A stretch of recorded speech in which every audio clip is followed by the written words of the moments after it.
El precálculo. Este concepto hace referencia a todos los temas previos al cálculo diferencial fundamentalmente. Son los temas que en el colegio, en la secundaria, se ven hasta el 10º grado, que incluyen los temas desde la primaria hasta este curso. El precálculo entonces incluye los temas que aparecen fundamentalmente aquí en esta pizarra.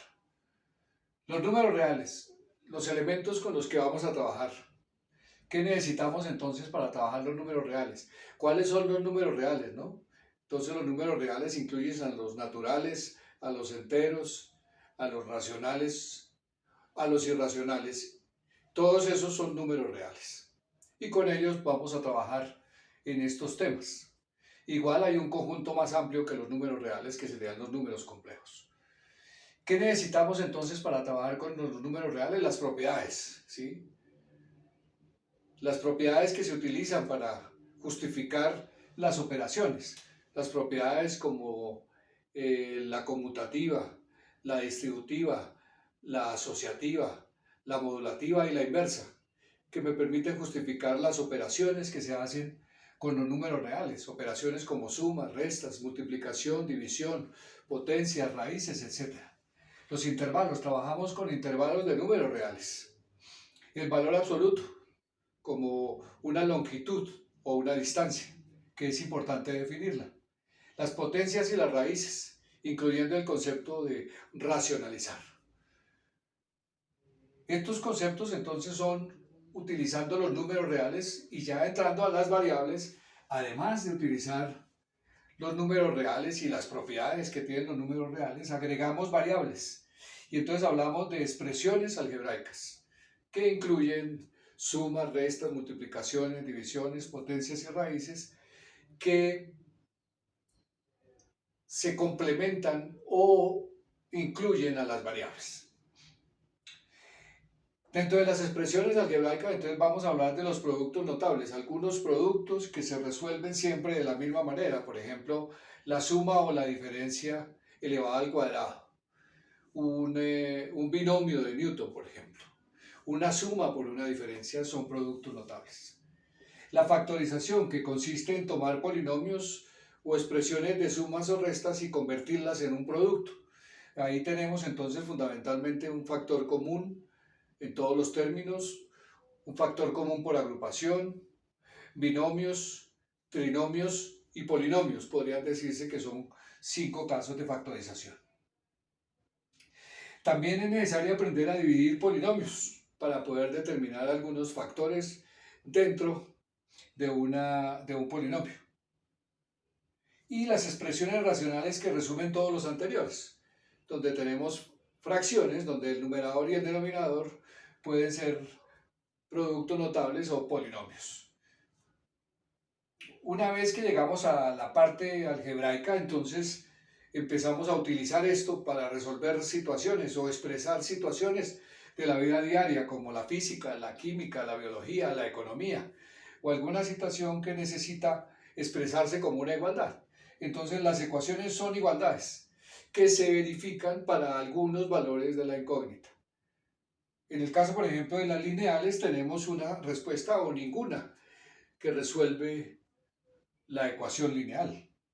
Las ecuaciones no lineales, ¿sí?, que pueden ser, por ejemplo, las cuadráticas, o con radicales, o con valores absolutos, o con polinomios, que para ciertos valores contados, o sea, finitos, se puede resolver. Una vez que tenemos entonces las ecuaciones, entonces necesitamos las desigualdades. Las desigualdades, a diferencia de las ecuaciones, es el intervalo solución. O sea, la solución de una desigualdad es un intervalo, o sea, es un conjunto infinito de valores, en la mayoría de los casos. Las desigualdades, que también podemos llamar inecuaciones, hablando de mayor, menor, mayor o igual o menor o igual, pueden ser de carácter lineal o no lineal, o sea que podemos tener ecuaciones, inecuaciones o desigualdades de primer grado y ecuaciones que no son de primer grado, segundo grado, pueden ser de tercer grado, pueden ser fracciones, etcétera, etcétera. Entonces, las ecuaciones y las desigualdades nos permiten expresar una situación de la vida diaria utilizando las variables. El plano cartesiano. ¿Para qué el plano cartesiano? Para representar gráficamente la relación entre dos o más variables en una situación determinada, o en una función o en una relación entre dos conjuntos. Entonces aquí hablamos del plano cartesiano y las parejas XY, donde X corresponde a la horizontal y Y a la vertical. ¿Qué podemos hacer en un plano cartesiano? Determinar la distancia entre dos puntos, por ejemplo. Determinar el punto medio. Construir una circunferencia. Construir una elipse, una parábola o cualquier tipo de relación que podamos representarlas como la relación entre parejas ordenadas de la forma X, Y. Las simetrías, puede haber simetrías en estas representaciones, simetrías con respecto al origen, con respecto a un plano, con respecto a una línea. Hay regiones que se pueden definir dentro del plano cartesiano, o sea, regiones donde X es positivo, o regiones donde X y Y simultáneamente son positivos. Y gráficas que podemos hacer con respecto a estas regiones o a estas relaciones. Estos tipos de gráficas y relaciones pueden ser algunas de carácter funcional, donde a cada elemento del conjunto de partida le corresponde 1 en el de llegada.